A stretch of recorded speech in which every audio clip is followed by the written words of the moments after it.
you can think of the greatest product ever, but if you do it in a silo and then you invite other people in who are smart, not smart, they're great, whatever, if they were not part of the ideation of the product, especially in the early phases, they have no emotional connection to it, and they're just never going to care the same way you do. It's going to be a conflicting relationship from the beginning because it's going to be very easy for them to leave at 5 o'clock. It's not going to ruffle their feathers if it fails because they came last in the process. Welcome to the Unlearn Podcast, where host Barry O'Reilly seeks to synthesize the superpowers of extraordinary individuals to think big, start small, and learn fast. Here's your host, Barry O'Reilly. Welcome to the Unlearn Podcast. On this show, I'm delighted to be joined by Ryan Serhant, founder and CEO of SERHANT, and author of Sell It Like Serhant and Big Money Energy. Now, Ryan is one of the most successful and well-known real estate brokers in the world. After a decade of leading one of New York's top-ranked resale teams, he founded SERHANT, the first brokerage designed for a marketplace of tomorrow. In addition, Ryan is an entrepreneur, a producer, best-selling speaker, and author, and star of multiple TV shows, especially on Bravo. It's been fantastic to listen to him and learn not only how he has reached and built this business, but the style in which he's done it. So before we get started, let's figure out how it all began for him. When I first got into the real estate business, with no money, not being from New York City, not going to these schools, not being Jewish, not owning more than one suit, having my nice clothes being khaki pants and cowboy boots, could I find confidence in myself when I absolutely had none? And listen, I'm in sales. Sales has nothing to do with the product. I have never sold a house in my entire career. What I have sold is about $5 billion worth of enthusiasm and confidence. And so early in my career, when I made the decision to actually do this, like, all right, so I guess I'm not going to be a lawyer and I will just be a real estate agent. Let me see what I can do. In 2008, in 2009, when I got started, I would wake up and I would tell myself, I'm the greatest real estate broker in the universe. I'm the best. If you don't work with me, I'm not going to be angry. I'm going to feel bad for you because you're going to end up working with someone who's not going to take nearly as much care of you as I am. Have I sold everything under the sun? No. But will I in the future? Absolutely. Have I sold a house for $100 million? Nope. Am I going to? Definitely. It's around the corner somewhere. And when people would say, how long have you been doing this? I'd say a long time.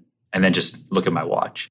But I would tell myself, I'm the best. I can do this. I've sold 100 houses is what I would tell myself before I'd move in. And it wasn't just a pep myself. It was I'm convincing myself that I am not new to this, that I am seasoned and that I am incredibly experienced. It really, really made a difference on fast tracking my career. Because what am I really selling? Like, I sell confidence in buying a house, sure, but I also sell confidence in myself. It's the whole reason people hire me. They don't hire me because I can turn lights on, right? They don't hire me because I can do an Excel or answer an email really quickly. They hire me because I'm nice, I'm incredibly hardworking, but I can walk into a room and I can tell you to your eye, I'm the absolute best in the business. I'm going to get this done better than anybody else. You can work with me or you can work with one of the other 80,000 real estate agents in New York City. One of my favorite moments is when I actually first came familiar with you, I think there was a set of apartments that were for sale in Hell's Kitchen. And people were like, how are we going to sell these apartments? And they were classic. They were too small. They were tiny.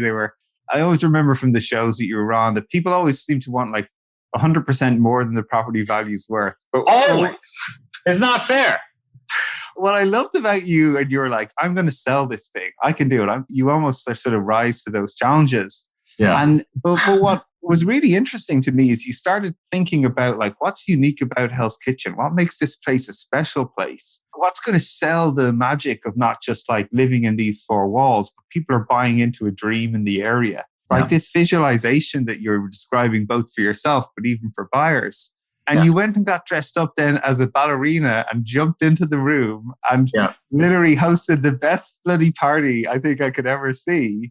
Yeah. And, I think people were like fighting to get their checkbooks out by the end of it. And I was just like, that is badass. So, this shows up in all parts of your life, the way you work, the way you operate. So Yeah. What was that little magic moment that helped you see that? What gave you the confidence to start doing these bold things, right? Because most people are sitting there going, well, hang on, maybe I'm not able to visualize the way Sure. you are, or do something crazy like that's fun, but is really likable.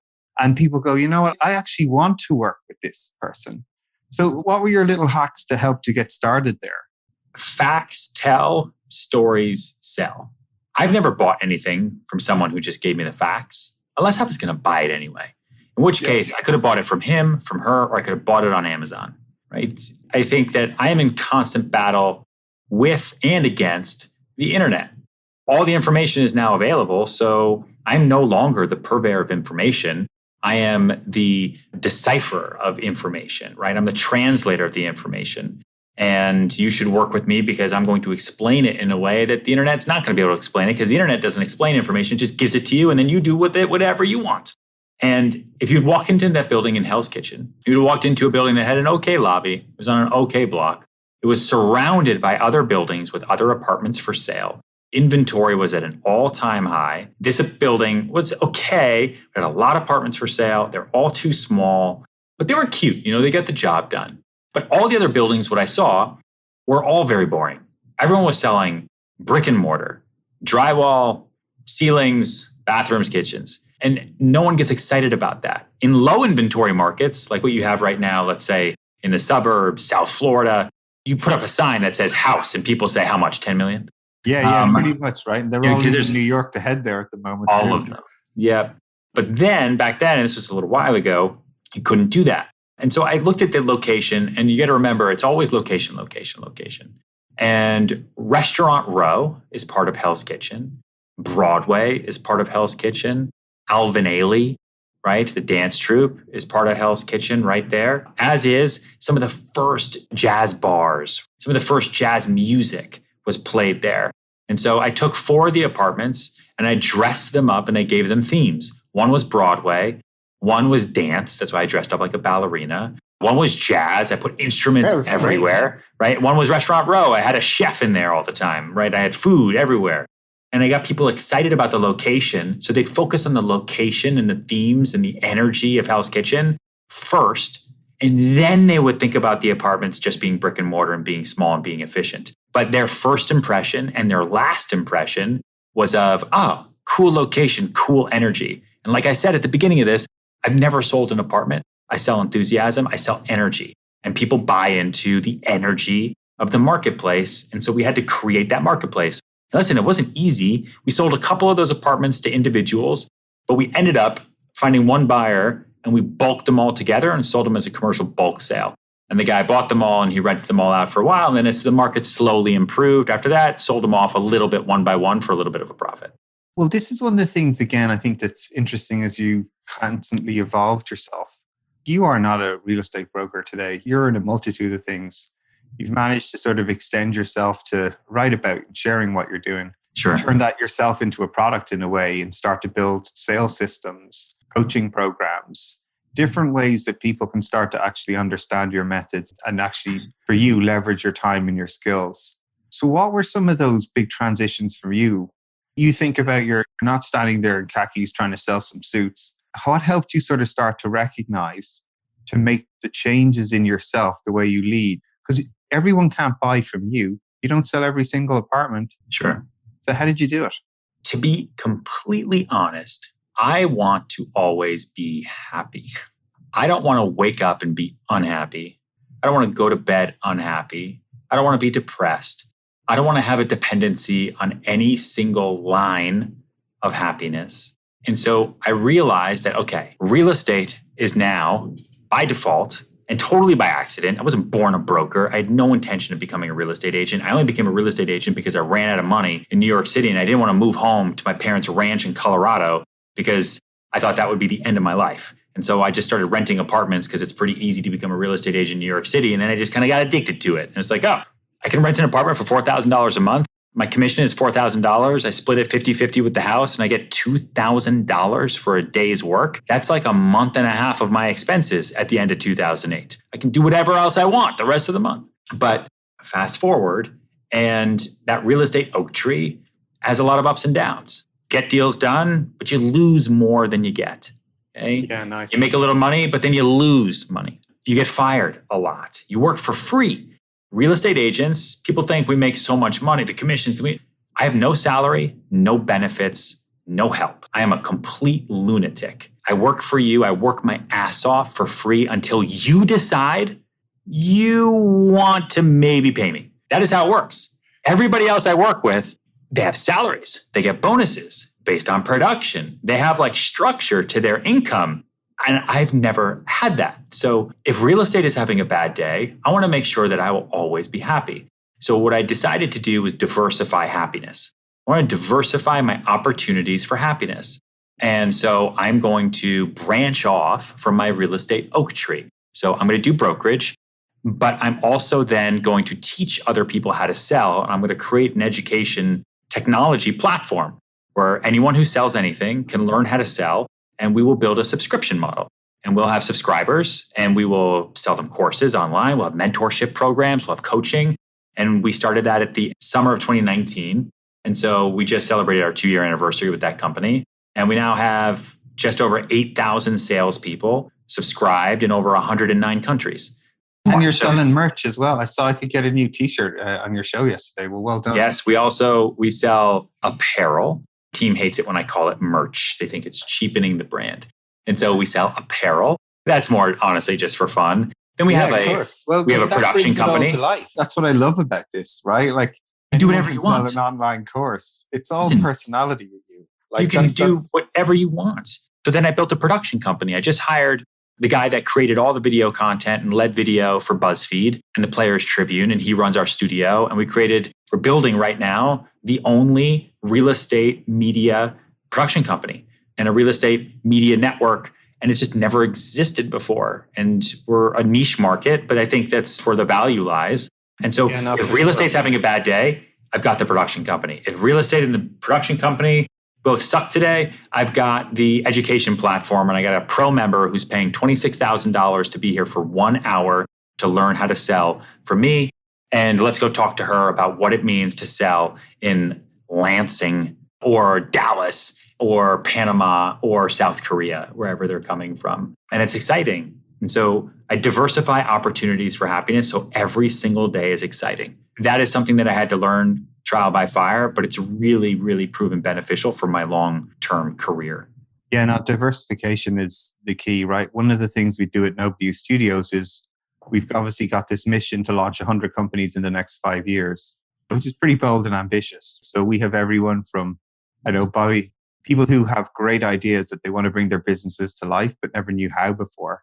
So Bobby Soper, right, runs Mohican Sun, one of the leading sort of hospitality people in the world. How many businesses can he launch in a month? Well, he can just bring them to the studio and do it. Dave Meltzer, who's been on your show, great coach and leader about different businesses. Yeah. But again, you see, even with the online platforms, there's only so much that you can do. There's only so close people can get to you. The production companies, I would have said, if you asked me 4 years ago, what's the most important job in the world, or most opportunistically upside job in the world, most people would say, go be an engineer, join a tech company. Yeah, software. Yeah, well, I would say today, if you're someone who can make videos, 90-second clips, and turn average content into amazingness, that's the most powerful skill in the world right now. Yeah. Because the attention economy is short. So even as you're starting to diversify into thinking about media companies, the way I look at that, I'm saying like, this is natural to you. You've got that innate skill where you know how to make pop content. So why not make a business that makes pop content for other people? Sure. And monetize a skill that's easy for you. That's the power of what we do in venture capital and venture studios. It's just constantly getting great people to start building these companies that are natural skills to them, but don't have the bandwidth or time to do it. And then when you have these influencers who are building these companies that they believe in and their ability to turn up the noise on them, we've got people like Ray Leonard Jr., world famous personality and speaker, UFC fighters who want to build and create psychedelic type companies. Bobby Soper, obviously one of the largest and best hospitality people in the world, opening billion-dollar businesses all around Asia and North America. CIOs of American Airlines. These people who are bringing their ideas to life in a studio. It's pretty fun and exciting spot to be. But it's all about diversifying, because you're building lots of different businesses. You're diversifying your skills, your portfolio, your investment strategy. And I think it's really important for people to see that as a skill to develop. And you obviously start to see it because you look at your own business yourself as a product. So let's talk a little bit actually about that. Because another thing that really jumped out to me that I saw you talk about recently that really struck me is when you started your business, you said it was all about product and the process and the people to get there. Yeah. But most recently, you seem to have flipped that opinion. So tell me why and what was the trigger on that? Yeah. When I started, there's a lot of people around me. I figured, well, what am I going to do? I'm going to hire people to do what? To focus on what? I don't need to do that. Get you ballet dance outfits and jazz musicians to fill those apartments with, right? Exactly. But I can hire those people for one night and then cut them loose. I didn't want to surround myself with team members or employees who didn't feel like had a mission. And so I was really convinced because I thought I'd read enough business books and understood the world enough to know that product comes first.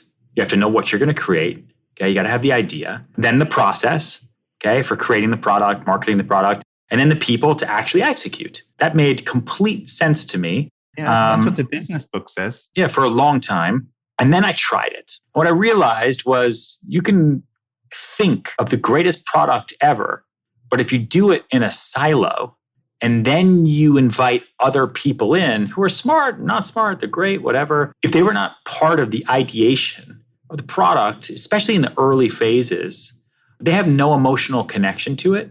And they're just never going to care the same way you do. It's going to be a conflicting relationship from the beginning because it's going to be very easy for them to leave at 5 o'clock.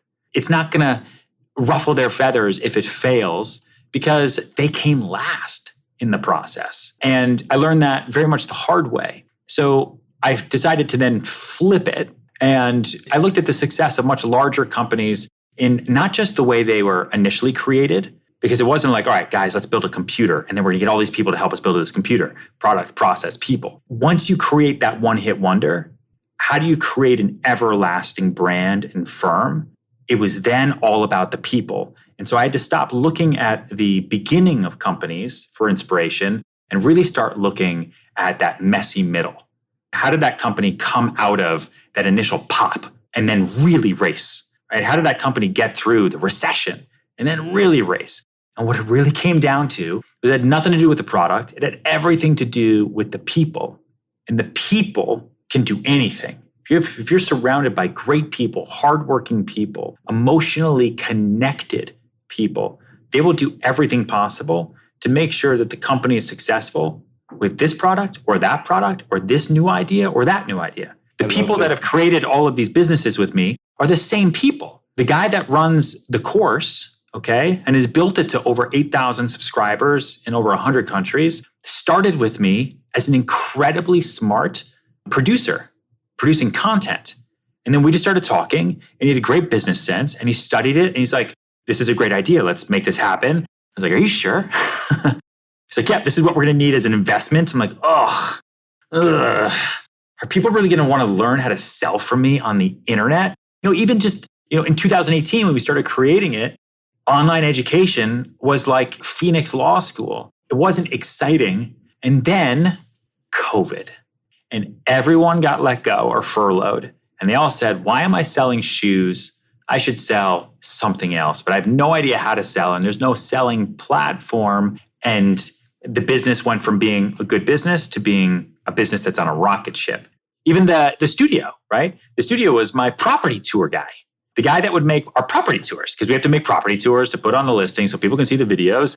It's like, you know what? We should do more than just property tours. Let's grow. Let's expand. Let's widen our river, right? We have the water. Let's widen the river and catch it all. Otherwise, there's going to be overflow or the river's just going to stay real narrow. So let's do daily vlogs. Let's put it on YouTube. Let's see if that's weird. Let's see how that works. Let's see if that grows our following. Oh man, because of that, we're now the most followed and subscribed to real estate brokerage in the world. And those people are buying and selling from us. Oh, and it's 2021 right now. I'm still going to be in business in 2030, which means that in 2030, my agents at that time, my clients at that time, right now today, are 15 years old. How do I get into their brains today so that in 9 years, I am their default choice? because I don't care about clients today. I mean, I do, but they're there or they're not there.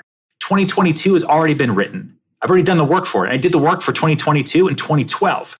So I want to make sure that I'm living in the future far enough so I can predict my future. So by the time that I get there, it's like, yep, this is what's happening. Even if there's surprises like a pandemic or a recession or a hurricane, that we are diversified enough, we are consistently happy, and we can move, stay flexible, and grow wherever needed. And you can only do that if you start with the people, then come with the product, and then create the process. And that was something that we had to figure out. Yeah, no, it's great. I need to break this one down for folks because so many nuggets in there. I think it deserves a few highlights. So first of all, I think this notion of people joining an idea late, not feeling buy-in for it. I think that's such a really interesting, unique idea, right? Because most people do just get orders handed out to them and shoved to them and say, build this thing, but they've no emotional connection to the root of the idea, right? Like we see that all the time when we're trying to build companies. It's the magic moments when people are in there from the beginning that they build the empathy, they build the understanding, and actually they end up making better decisions than the people who initially incept the ideas because they get so involved in it. I think that's really, really classic insight there. 100%. Other little things you're sort of nuancing to, placing bets or seeds for the future. I love this idea. So many of the companies we work with, they're sitting there thinking about their customers of today and how they look after them, manage them, maybe keep them, retain them. But I think one of the things you're alluding to here that's sort of subtly in your story is understanding who your next customer is and understanding where they are and then starting to reach them in new, interesting ways. And you're experimenting. Yeah. Like you said, like I didn't know if we'd chop up this video and put it on the internet or stick it on TikTok and learn how to dance. Well, we know you can dance. We've seen you do that before. But I think reaching people where they're at, even now, it creates a differentiated personality for your customers for today. You stand out. You look like an innovator. But you're actually speaking to your next series of customers in a language that they understand. That's winning two sides of the market.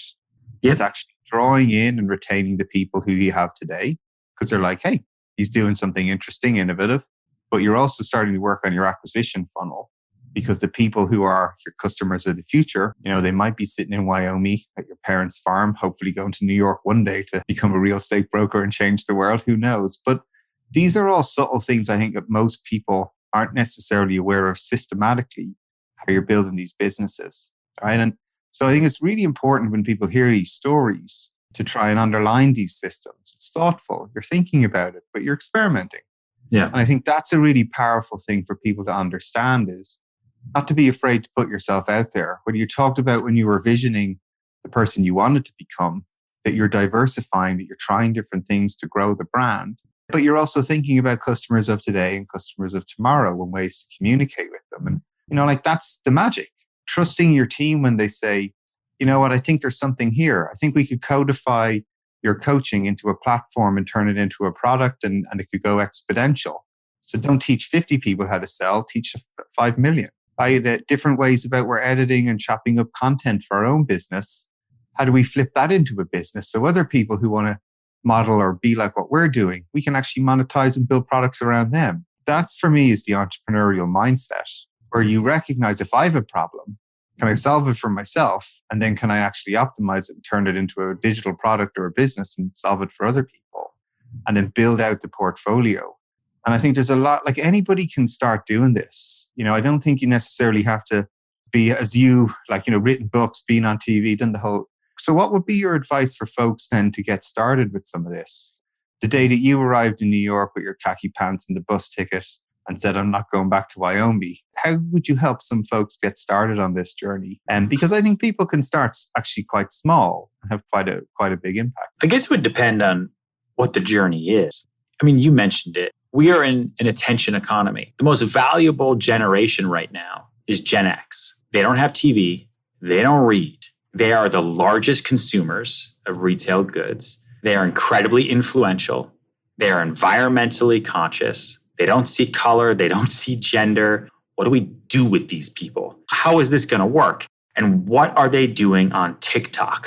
But we all have to be aware of the fact that we are all getting older, but our customers are all getting younger, unless you run nursing homes. which is, by the way, a great business. I have some very wealthy clients who have really nice airplanes and cars and houses, and man, oh man, they just build nursing homes everywhere because people refuse to stop getting old and dying. It's like, we're living longer. That's another problem. So they go in there and they stay there and pay rent for so much longer. It's nuts. Anyway, I don't know if $1 Million Listing New York came to me today. Sure, I'd probably do it, but like the decision would be very different for me. I can get more viewers on an Instagram story than I can get on live cable television. And I can do that in 4 minutes versus 2 years of trying to create one season of a cable show. So for anyone out there who's either in sales or trying to get a brand out there or trying to create awareness for some sort of product, you are trying to grab attention from consumers who are being harassed for their attention all day, every day. So how do you grab that attention out there? Right now, it's totally free. You can create content across YouTube, Instagram, Facebook, and TikTok for free. You can do it on your phone. It's like mind-boggling to me. When I got into the business in 2008, Facebook existed in colleges. It wasn't even like a thing that you would do business on. It wasn't even real. I would get clients through Craigslist, right? That was the place to get clients, or New York Times classified ads. And everything costs money. Craigslist ads for real estate cost money. New York Times classified ads cost money. To get on TV, oh my God, that costs so much money. Now, I can get more attention for free than I've ever been able to get in my entire life, and than we've ever been able to get in the history of the universe. For anyone listening, what story are you trying to sell? Is it a story about your investment services? And why is your story better than everybody else's? Get that story out there in the form of content. You see it now. I get hit by ads from wealth managers, investment bankers. The gloves are off. There's no more like, oh no, we're Upper Crest, Madison Avenue. We don't do that type of stuff. Your customer isn't even going to know about you unless you play on their field, and their field is in their phone. That's my biggest advice. Don't wait until it's too late. Otherwise, you're going to be the person who said that the internet wasn't really going to do a whole lot in 1994. What I also love, it sort of ties back to your opening story. I think one thing you found to do very well, and again, it shines in the content you create, is you're being yourself. So maybe where you thought you had to be somebody different in the beginning, you thought you had to go to the right school or wear the right watch, or your suits have got a little bit better, I'll give you that. But it's just, you're yourself. And as you said, people are buying you. They're buying the experience of understanding you. They're buying your perspective. How do you share your unique perspective? And all of this stuff you can do in 2-3 minutes and really draw people in. And I think that's a really interesting way for folks to think about starting and experimenting and trying different things, seeing what platforms work for you, seeing what modes work for you, and then building up your audience from there. And I think that's a really powerful, actionable step that folks can go for. Yeah, for sure. And I remember a really good example of that exact thing for me is, had I gotten into the real estate business a couple years earlier than I did, so 2004, 5, or 6, something like that, or any earlier, the training was real estate agents hold the information. We have the listings, we have the information, clients come to us, we give them the information, we sell homes. 2009, 2010, websites like StreetEasy, Zillow, Realtor.com, all these things started popping up. And all of a sudden, all of the information that real estate agents used to keep in their pocket and sell from was now completely public. And all the consumers are saying, I don't need a real estate agent, I can go public. But I don't understand the information. So when I got into the business, all the information was already public. I didn't know what it was like to keep all the listings in the cabinet in the office on 49th Street. And so I never had that benefit. So I always thought that, all right, well, to be the best real estate agent, I have to have a strong personality, and I have to be able to empathize with my clients, have great energy, and I have to be able to explain the information that they already have in front of them with my perspective, like you just said. Like, why do people watch the news? You don't need to watch the news. The news, my phone tells me the news 100,000 times a day. It's all right there. Why would I turn on the news? I turn on the news for his or her perspective. What are her thoughts on it, and how is she going to deliver it to me in a way that I can understand without having to think? Because people just don't want to think because they have other jobs. They do other things. They got their kids. They got their wife. They got all this stuff. Do the thinking for people, and you can be wildly successful. I love that little insight. Do the thinking for them. Really good. That's what I tell people when they're like, what am I going to pay you a commission for? Because with me, you don't even have to think. I'm going to do the thinking for you. How much time can you save without having to think or stress about this entire process? And what's your hourly wage at work? How much money do you make? How much are you worth per hour? Really think about that. I am so damn cheap. You know? Oh, I love it. Well, Ryan, I just want to say thank you very much for investing your time with us here today. You've my hourly wage here. Have some fun. But I think there's so many really actionable things for folks to take away here. People are always inspired when they hear the stories, when you've had to change your thinking, the things that you've tried. But you're really role modeling all this stuff, giving it a shot, experimenting, testing, learning, failing, doing some fun stuff. So thank you very much for dropping a few little lessons with us. Thank you, Barry. You're the best. Thank you so much for having me. Hey, everyone. I hope you enjoyed that show, but I'm even more delighted to share the exciting news. I've recently co-founded a new venture studio named Nobody Studios. Now, Venture Studio is a vehicle for the rapid creation of new companies, from ideation to acceleration and growth. And our purpose at Nobody Studios will be to de-risk pre-seed stage business ideas. We'll do this by minimizing the time, speed, and capital involved in validating truly repeatable and scalable business models before any significant venture investment. We've an audacious goal to start 100 compelling companies over the next 5 years, and who knows how many beyond that. So if you're interested in radically changing the way work is done, how products are created, companies built and funded, even democratizing the wealth creation and how returns are distributed, this could be the business for you. We're looking for talent, capital, and influence. If you wish to contribute any or all of these, just get in touch. You can follow us on nobodystudios.com, on our LinkedIn page, all the social media accounts, or simply my newsletters and what I'm sharing. We'll be launching a truly innovative crowdfunding campaign, and I'd be honored if you'd be willing to join us on this journey and become a nobody yourself.